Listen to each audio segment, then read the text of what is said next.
What additional perspective does taking an evolutionary lens to emotions give us? What is it that's special about the evolutionary frame that allows us to see emotions more clearly? Well, one thing it does is it highlights the utility and adaptiveness of even the quote unquote negative emotions, showing that they're just as functional as the positive ones.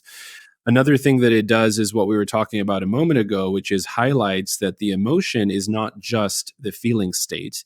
It is a whole host of changes in attention and memory and conceptual categorization and physiology and behavior and so on.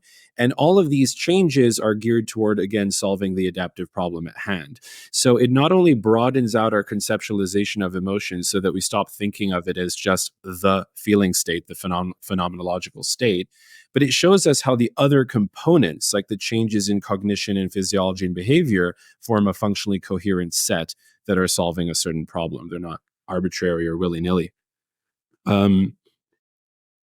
I would say it also offers kind of a different perspective on, we know that some emotions are universal, and there's debate about other emotions. And there's a perspective on the emotions that suggests a kind of cultural perspective that suggests that different cultures have different emotions. And if you look at some languages, like the Japanese have amai and the Germans have Schadenfreude, those words, those emotion words don't exist in English. And so some people will say, well, that means that we lack those emotions or we can't feel those emotions.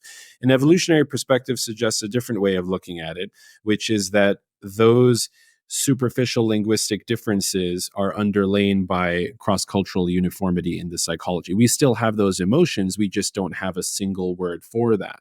And so, to paraphrase another author, he suggested that, when you share with an English speaker the German word Schadenfreude, they don't say like, "Oh, what is this concept? I've never my life concept. I couldn't possibly imagine it." They say, "Oh, you mean there's a word for it? Cool." Yeah.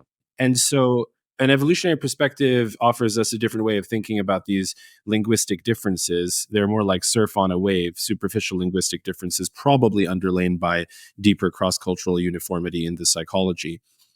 Um, and then I think another thing that an evolutionary perspective does is it helps us understand how to resolve the emotion paradox. So remember, we were saying earlier that emotions are useful and functional and adaptive, but they cause great distress and they can lead us astray.